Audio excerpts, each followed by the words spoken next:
Good afternoon, everybody, and thank you for joining us for today's session. The session is interestingly titled as Realizing Dreams Responsibly for a Developed India. And I can't think of a better person to have with us today. We have Bhairavi Jani with us today. For those of you who don't know her, here's a brief introduction of her. Actually, it's a pretty long introduction. If I was to introduce her fully, I would probably spend 20 minutes.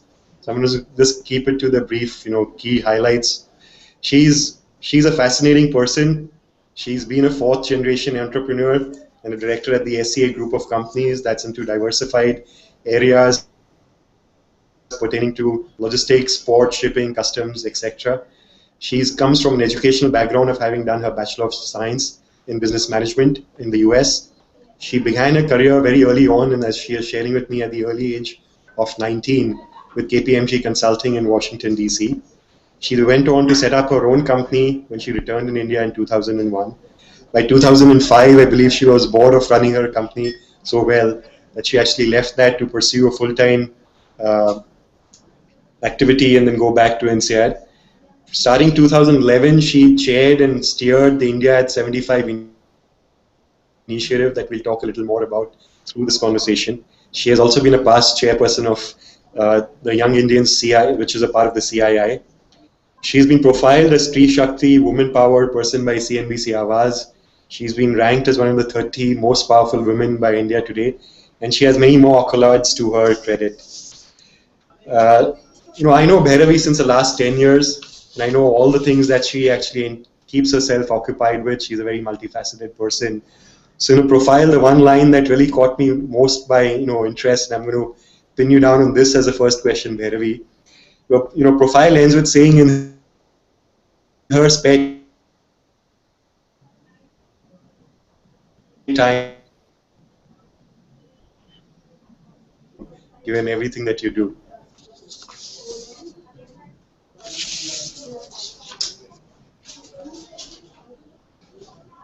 Bhairavi, could you hear me? Anuj? Yes. Yes, so you want to know what I do in my spare time, or how do I make spare time given everything that I do? How do you make spare time given all this that you do? No, it's just better time management. Really, I do have spare time. I read on a drive, I listen to music, I take out time in the morning for my yoga. I think if you really put down your buckets very clearly, which I do, you can make time, and I do make time. It's sort of, without, doing my dance, without, having my music, without really looking at the adventure sports, spending time with nature that I like to do, without my reading, I'd feel completely lost. So I think that's a very important part of my life, even though it's just one line. Excellent. Bhairavi, I'm curious. I know you for the last 10 years, but I don't know what you were as a child. And seeing all the energy and everything that you have with you today, I'm very curious as to how was your childhood? What were you like as a child?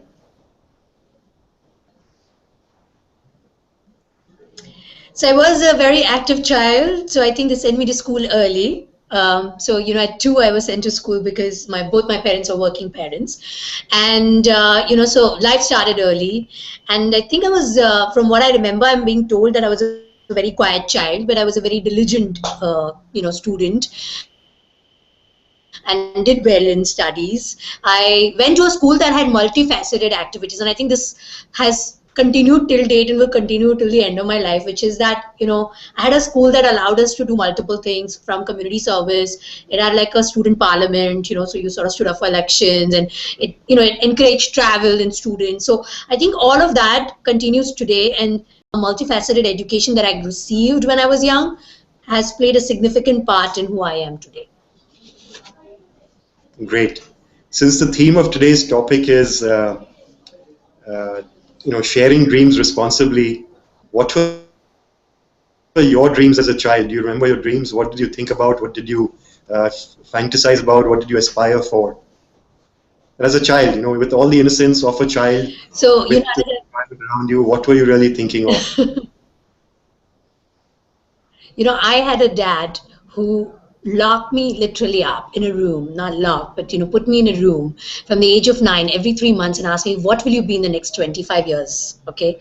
Imagine a 9-year-old, you're being asked this question every 3 months of your life. And you keep coming up with different answers, right? So I would come up with some really bizarre answers, like I want to be an astronaut or something like that. Give him true credit. He actually, would then make me meet people at ISRO, take me to the planetarium. I know Neil Armstrong was in India and he made me meet him, just so that I was very clear about what is this astronaut about. And every 3 months it would be another new thing. I want to be a surgeon and I want to be something else. But what that allowed as a process was to really keep thinking ahead of where you wanted to go.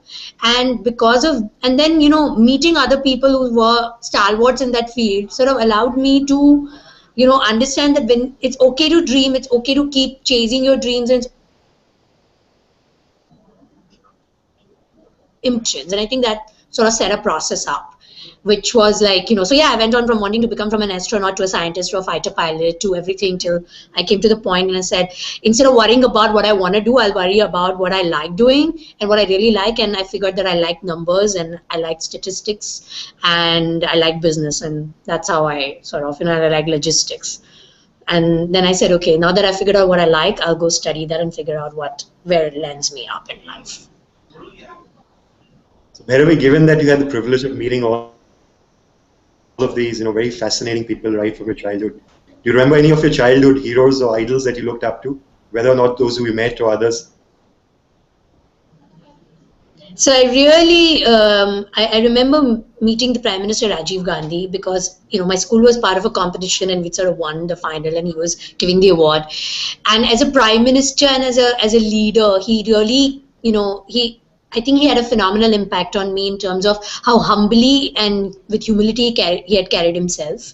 And I think another person that truly inspired me was Neil Armstrong, because when I did meet him, to really meet the man who walked on the moon first, and the hard work and all that it took to get there, sort of left a very deep impression that sometimes you have to work all your life for that one moment, for that one last day. And even in that, there is a lot of risk involved. So I think these two people left a very deep impression. Personally, from a family perspective, my mother's mother, my grandmother was a doctor, one of the first few surgeons in India, left a very undeniable impression on me in the way I sort of look at my values about where I would like to see myself in society. So I think these three people sort of played a big role in where I am going in life. Bhairavi spoke about values, in the last bit, and from your mother's mother, and from a family that you really were inspired. So what's your earliest recollection of values or your thought towards society or thinking, that you have a role to play in society and can you do something for society? Yeah. So I remember I was walking along with my mother's father, who's also a doctor, on a road. And you used to get those chana chor garams when we were kids. I don't know if many kids eat it now, but you get this chana chor garams in these puris, and the bhaiyas would sell it on the road, and you take it up. And my nana sort of bought it for me, and I actually threw the kachra, the newspaper kachra, on the road. And he picked it up. And then he made me sort of put it in a dustbin. And before doing that, he told me a story. He said when he was young and he came from his village near Surat to study in Bombay, he slept on the footpath, on the sidewalks. And he would see every night the British actually wash the whole city, literally. They would clean up the whole city with water, soap and everything. And he looked at me holding that kachara that I had thrown on the road and said, Beta, if other people, foreigners, can look after our country so well, why can't we look after what is ours even better? And then he gave me the kachre ka dibban and I sort of went and put it in. And to me, that was a very big lesson about, understanding that how you can take, your own society and take ownership for it. That was one of the earliest examples that I can remember about, values and, how you can play a role in society. Much later, when I was running a business, when I got back from the US, I was about 22, 23, and I was very young. And, in logistics, people didn't find a young woman a lot to work. And people were not coming and working for me because they were saying, you're very, very young and you're a woman. So one night I was sitting at the dining table thinking, I'm going to shut my business. Bahut ho gaya, can't really scale up. What to do? And my dad sort of, said 3 a.m., what's up? Why are you sitting here like this? And I said, look, I want to shut my business. So he said, why do you want to shut your business? So I said, koi kaam nahi kar raha, how will I scale up? He said, how many people work for you? And I said, 52. So he said, look, one person's salary in India feeds four people's livelihood. So whatever decision you make today are going to at least impact 200 lives directly. Not to mention your vendors, your customers, whatever. And whatever, therefore, decision you make, you keep that in mind that 200 lives are getting directly impacted by the decision and many others indirectly and directly. And to me, that was a second example of that even when you run a private enterprise like a business, there is a role that you play in building your responsibility towards society. So let's talk a little more about this, Bhairavi. Having been a startup person by yourself, run this business, obviously you had targets for yourself from a business perspective, which is whether your revenues, your profits, and how easy or difficult was this conflict between what you aspire for yourself personally for your business versus this thought about what it means for the employees or for society as a whole, or trying to do other things for society beyond your business? How do you see the two marrying together or conflicting or coexisting?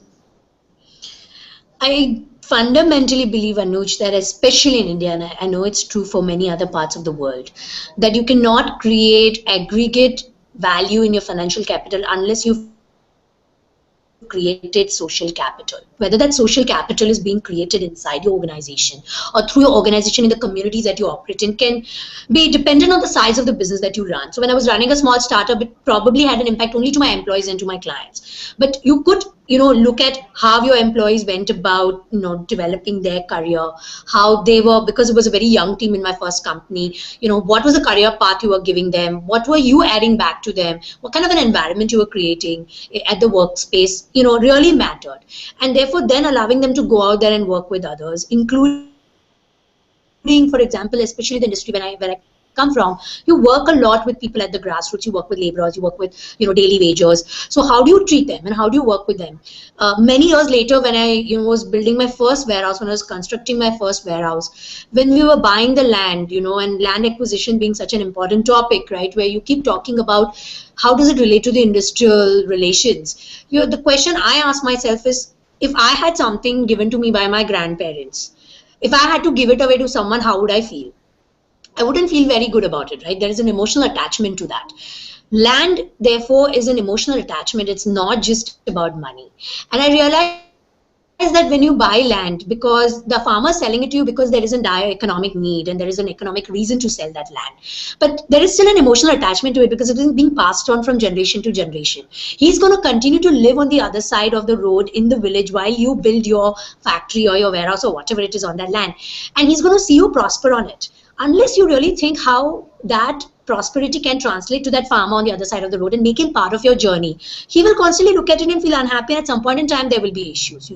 So if you want to really if you ask the question that the action I'm about to take, what kind of a socio-economic and happiness impact it is having on the community that I'm about to impact, you will be able to ask these questions. And we actually were able to make those farmers set up their own company.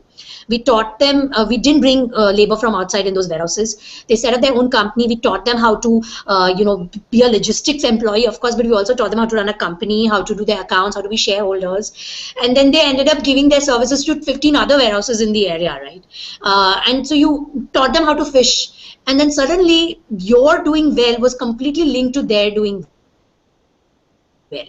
And therefore there was no conflict between the community where you went as an outsider and the community that was existing from there before, and suddenly you created this partnership of growth that was interlinked to each other, and the kind of ownership that came from it, loyalty that came from it. And I don't even want to get into the economic benefits of not having to have labor come from all the way from outside and pay for all those extra costs, was just phenomenal. So I think if you just ask that question, what is the socio-economic impact I'm about to create on the community I'm about to interact with, you will find yourself coming up with solutions that you haven't thought about. This is my experience. Wonderful, Bhairavi. I can just imagine you as this 22-year-old that came back, set up her own company, had all these dreams, chased her ambitions and did that. Today's India is not very different. We live in a very young India. We have a very young, youthful population. They're very aspirational. There's opportunities there. They want to chase it. They want to build their careers. They want to earn their money, and rightfully so. What would you say to them? So these are people who want to actually think about their career for the next 15, 20 years. some do think about society, what else they can do, but they're very often very focused on actually looking after their personal growth and aspirations. How does it two marry for them? Is there something that can? Is it something that can coexist? Are they compartmentalized? Is it a different phase of life that one follows the other? What's your thought for the other youth of today? Yeah, I think Anuj, if you're living in a fool's paradise, that if as long as you do well, the rest of the world will continue. Even if it doesn't do well, you'll do well. Is a fool's paradise at the end of the day. You have to understand that in the longer run as well, and you have to say that okay, I am doing X level well, but if I have a better understanding of where the society is, I will do 10x, I will do 100x, right?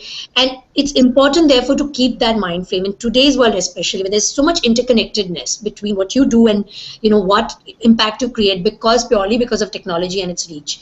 You can no more exist in your little balloon and say that this is my air and outside what is not my air, because at some point in time your balloon will have a little sort of a pin, and outside air will get in or your air will go outside, and then suddenly you won't know what to do.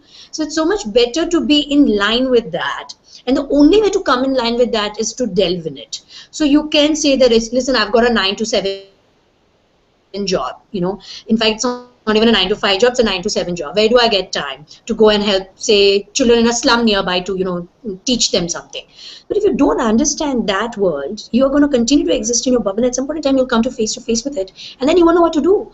So instead of trying to look at it as something that you are going to give, when you give time to community, it is more actually for your own self. The kind of learning that you get when you do actually all of this is something that you can never get sitting on your desk. So if you are really interested in enhancing your own capabilities, making yourself constantly relevant to the context and the market that you operate in, then you've got to look for experiences outside of office, and they're not just about hanging out at a bar with colleagues from the same industry, right?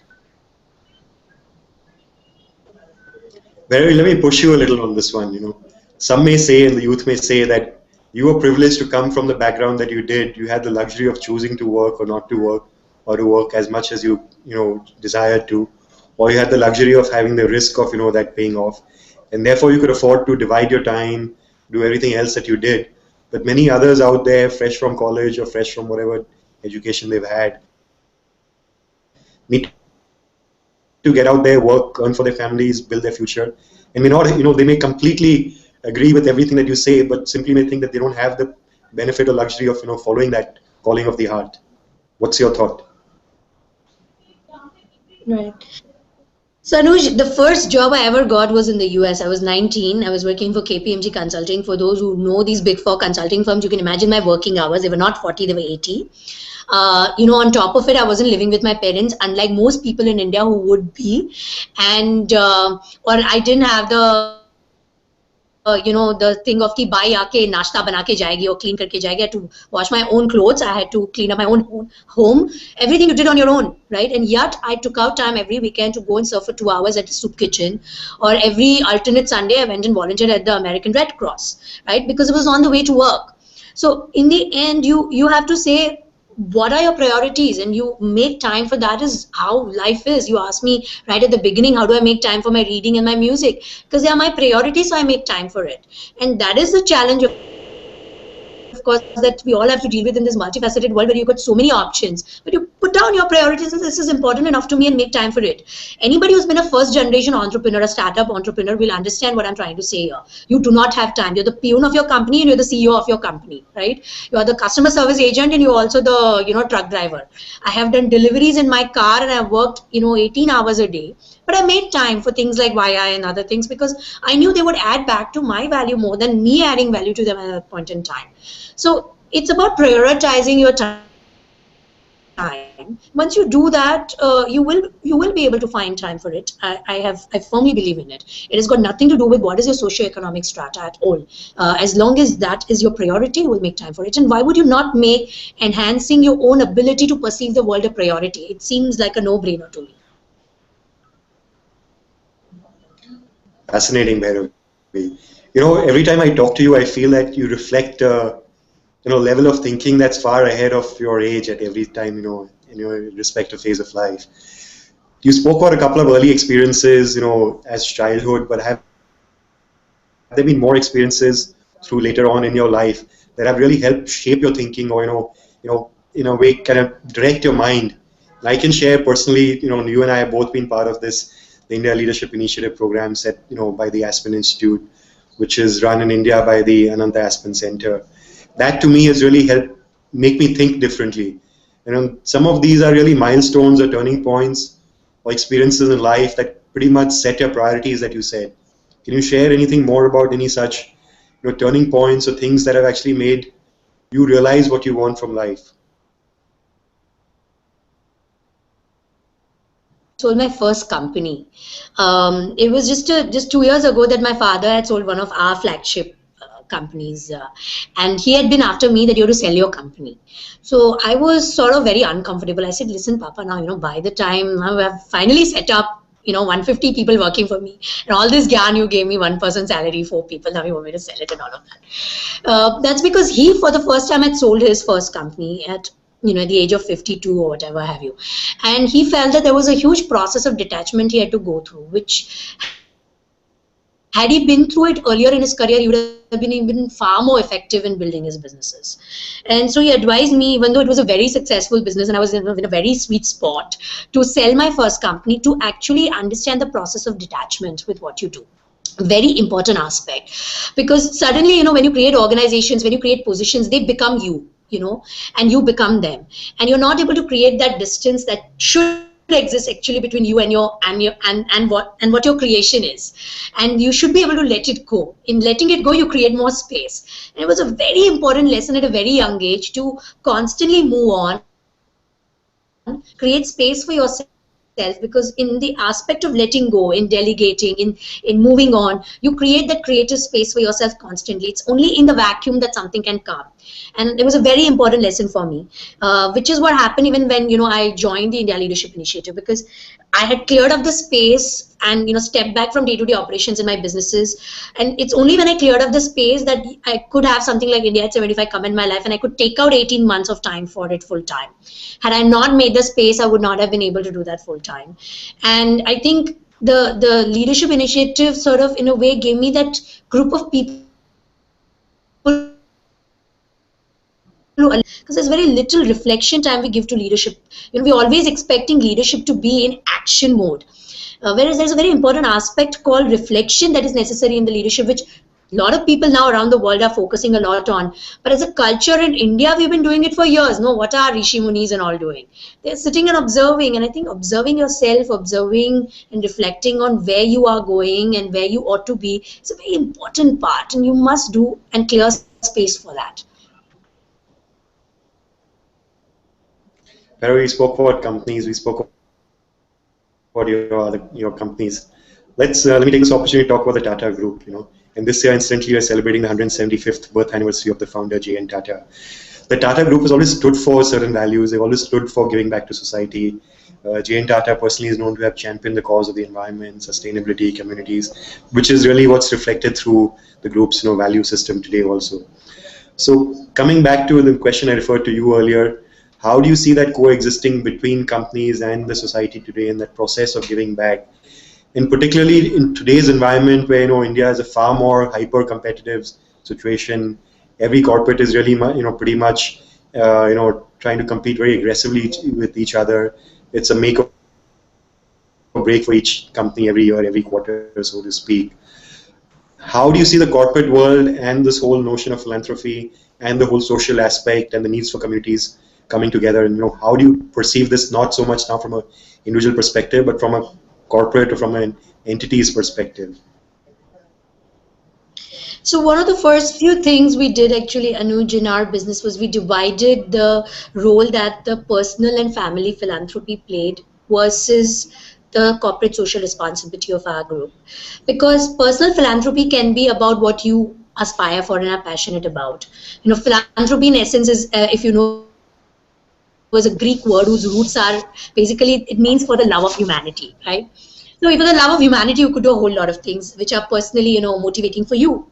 But when it comes to the corporate and corporate social responsibility, it is very important that it is not limited to a few people who are at the board, or it's sort of on their whim, or a few people in a CSR department, but it should be something that trickles down to every person. So for example, we divided up our CSR in such a way that every single one of our employees got a chance to become part of that process.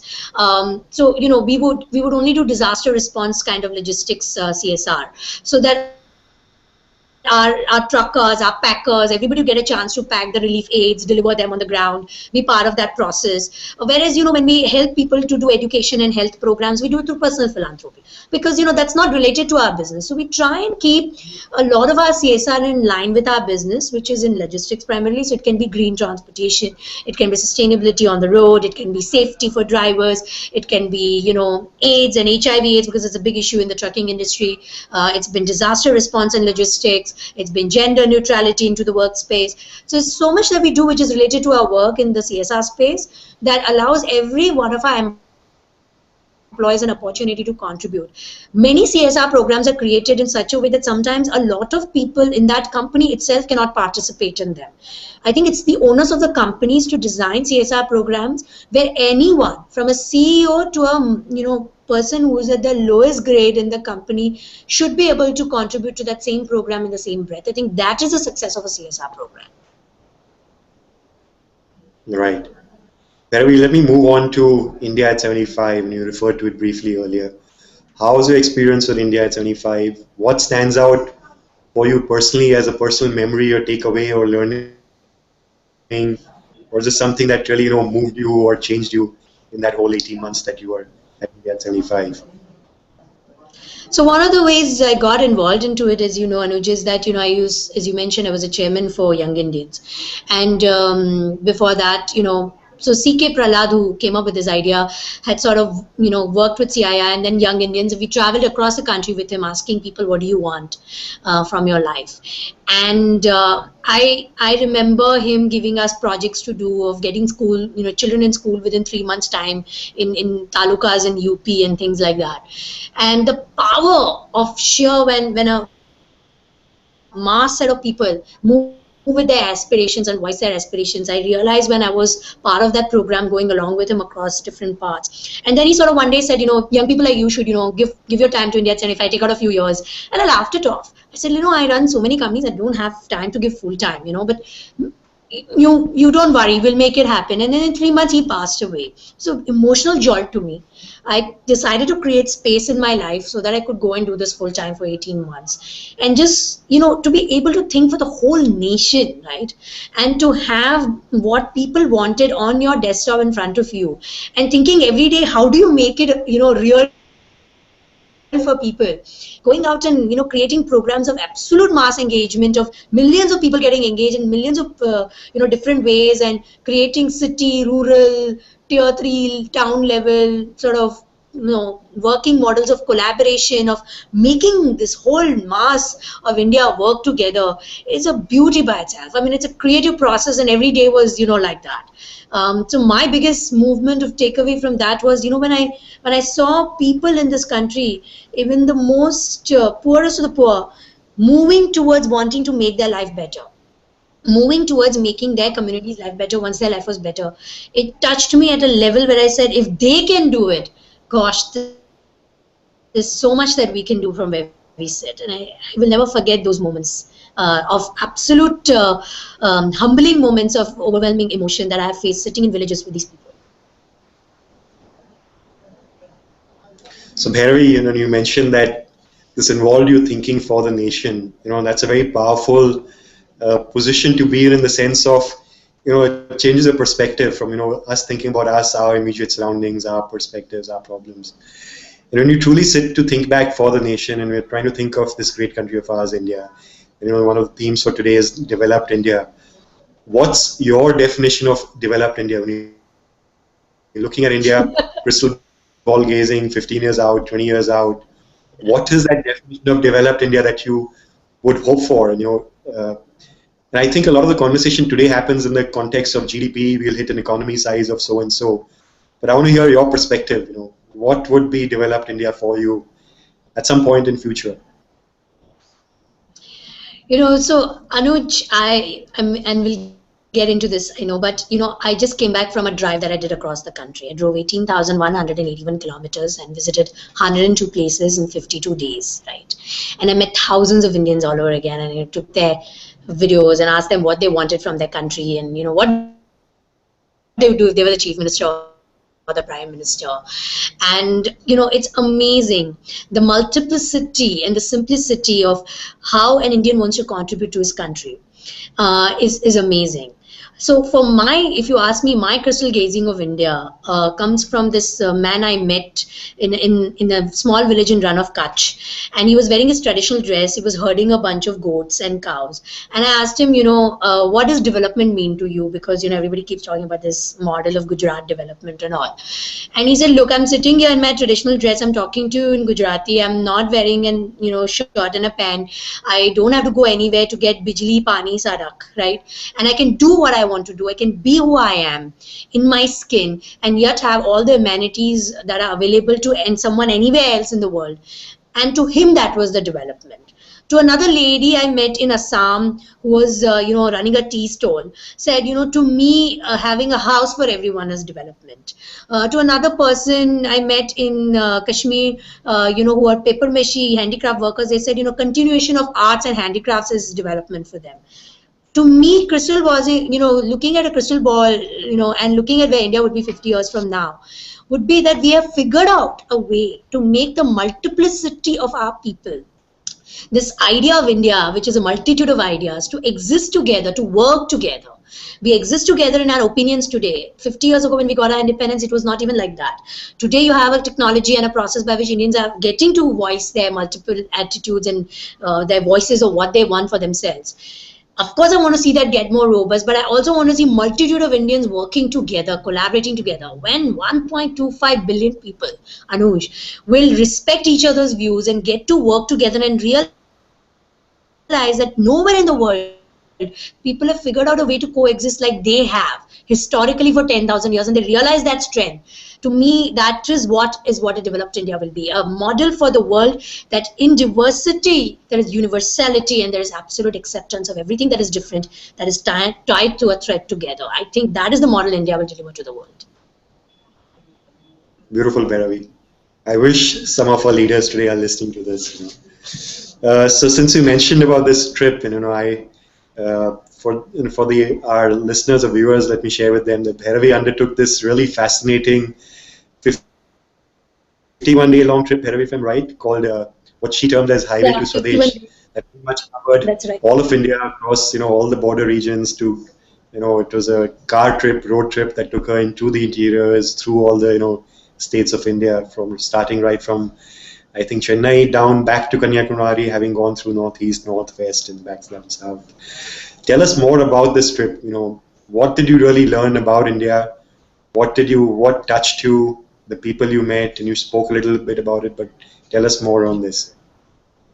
So, Anuj, we all keep sitting and thinking that, oh my God, how do you really, a lot of people in the West kept asking me for many years, actually, that you all are so different, what keeps you together, for God's sake, with all these dialogues and religions and cultures, which is so diverse, what keeps you together? And I couldn't answer it as simply as I would have wanted to, and with as much data as I would have wanted to. Then I sat down to understand creating, market and supply chain access, and opening up entrepreneurship to grassroots India. And I wanted some data, and I went to research companies, and even they couldn't get me data. Then I asked a lot of people about what they thought about India historically and how it connects to today, and they couldn't answer it that easily. So I figured that these questions are all out there, but there are no answers. And I don't know about others, but I wanted to find those answers. And I didn't want it to be some big project. So, I took a car, a friend who's an Indologist, a cameraman, and a rally driver who's a friend who could drive the car. And I got in a car and I went. That's all how simple it was. Wasn't some big brand funded project. In fact, the whole project, all of us put together, apart from the car, just costed us about 4 lakh rupees for 52 days. So, you do your math, right? I want everybody who's listening to this to do the math, to understand how simple it is to really see this country. And everywhere I went, people were open to meeting strangers. And I realized that, after I've come back, I asked this one question to everybody I meet when they ask me, so what is so different about India? I said, okay, tell me something. If you're walking on the road and a foreigner comes to you and asks you where, for directions, what would you do? What would you do, Anuj? Tell me. I think, and I always share this with my wife and my friends, that we don't need GPS in India because you have the best GPS right there in the people with you. You roll down your window, people come to you, you can talk to them, you can ask them directions. And the smaller town you go to, the more accessible and more helpful people are. Right. So you would basically answer and give direction, right? Now, it's interesting that only in the world, only an Indian would be able to answer this question like this. Let me tell you why. If this was the United States, the question would be, why would I be walking on the road, right? And where I would be walking. If this was Europe, somebody would say, but aren't there signboards? Why are they lost? Okay. If this was China or Japan, they would ask, but it depends in which language the foreigner is asking me the question so I can respond. But to you as an Indian, your immediate answer is, I'll ask for a direction and then I'll get a direction, somebody will give a direction, right? That is because inherently you are an open culture which is out there constantly assimilating. You have permeable boundaries. Any foreigner can come in and become part of you. You will never mind, right? So all this protectionism that we have had for 30, 40 years in between was actually wrong. It was unnatural borders for a country that has been at the center of the global trade routes and assimilation of cultures and exported from trade and spices and products to culture to spirituality to the rest of the world. So India in essence is one of the most, the most open and continuous civilization in the world. It doesn't have a concept of the word alien, right? Everybody is part of it. It has very permeable boundaries, and that's why you'll never ask a question why you'd be walking on the road and why somebody will ask you for a direction and why a foreigner would be on the roads in your country. It doesn't even hit you.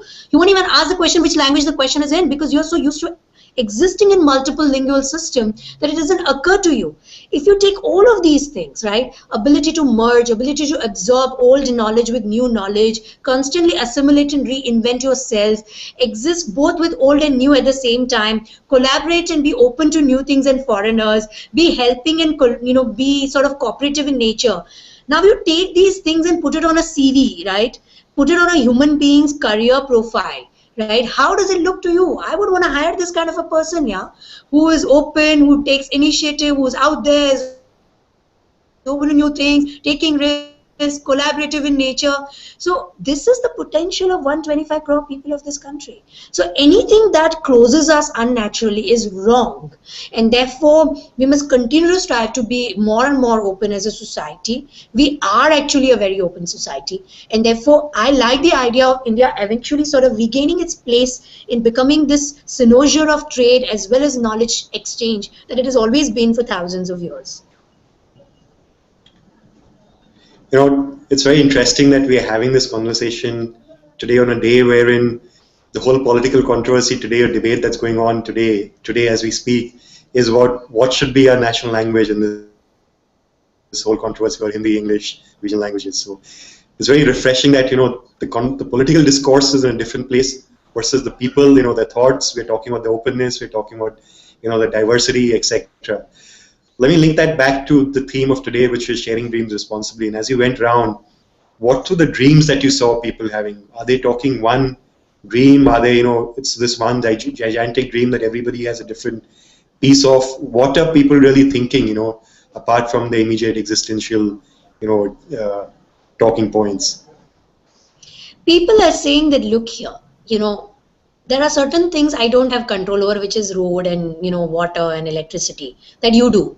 The rest you leave it to me. I don't want your subsidies. I don't want you to come and tell me what I should do with my life, whether I should turn up for a Narega job or I should turn up somewhere else. You just give me this basic. I will make my way. I will make my life. People are wanting to go on their own. People are wanting to chart their own territories. They are because of technology and TV, they are more and more aware of what's going on out there. They want to get connected with markets. They want livelihood, but out of their own hard work and not through some dole outs. People, that's where people are. And once they've taken care of that, I found even in the smallest of villages, a guy would be running like a little puncture repair shop, running a little animal home for injured animals, from the nearby forest area and the village. This is their ability. They are ingrained to do more. I think we need to give them more and more space for that, instead of trying to control them. trying to dictate the kind of life that they should live, whether it's from a language or from a construct that we are creating. Whatever systems we create of governance, of development, we must be responsible in understanding that people want more and more freedom in the way they want to live their life. And in essence, isn't that what Purna Swaraj is all about? I mean, Swaraj is about you having complete self-reliant even in the thinking of where you should go. And why should we not make that dream come true, even though it was a dream that we chased? And I believe the political independence was just first step to it. Now we must move to other steps of becoming a nation that has realized the dream of Purna Swaraj. Excellent. Bhairavi, I know you. I know the past Bhairavi now very well. I know the child Bhairavi. I know the current Bhairavi. I'm curious about the future Bhairavi. Where does Bhairavi Jani go from here? 10 years down the line, if we have this conversation again, what more would you have done? What would we be talking about 10 years from now? It's interesting. I was this morning in a conversation, Anuj, where somebody wanted, me to play a role in some project they were doing. And the only thing I told them, look, I don't want to be a fish, in an aquarium called the corner office. Okay. So I think wherever I am, 10 years from now, 15 years from now, I know wherever I am, I will be what I do, which is I'm an entrepreneur by nature. So I will be enterprising at whatever I do. I'll be chasing wild ideas that have not been tried before. I will be doing things that look apparently extremely crazy to people, but will be ingrained in some deep thought that I would have really thought for a very, very long time about. And I would be doing something that would never be in isolation, but it'd be in a collaboration with a whole set of people. I do hope that number becomes as large as possible. I have been expanding it from the time I started my career. I started with a 10-member, 15-member company, and I've been expanding it to several thousands over the years. So I do hope that I continue to remain this person who is really going out and doing things which have not been done before, and including far more people in that journey, and working with far as many people as possible. And wherever I can't add value, I will be humble enough to get out of the way of other people also. So that's where I see myself 10 years from now. So Bhairavi, that's your dream. Now coming back to our, people today and the youth in particular for today, and what's your sign-off message to them? Again, the theme is sharing dreams responsibly. What should they dream for? What's your leaving thought for the youth, particularly today?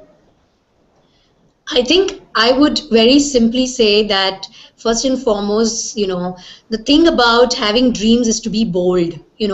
Don't get so realistic about your dreams that you stop, actually dreaming something big. So dream big. 25 billion people. It's the third largest economy in the world. For God's sake, don't dream at least small, even if you end up executing a smaller version of it. So dream big, and primarily never lose the touch of being a person that includes everyone and everything in your understanding. Stay humble, but reach out up there, so you can be anchored and you can be flying at the same time, and try and get that balance out. And it's a beautiful journey if you do that. Thank you so much, Bhairavi. I think it's been wonderful just listening to you and listening to your thoughts. I hope it's given everybody enough to think about and chew on, and really, think about where do they want to go from here. Thanks a lot, Anuj. It's been a soon. pleasure. Thanks a lot. Thanks. It's been a pleasure. Thank you.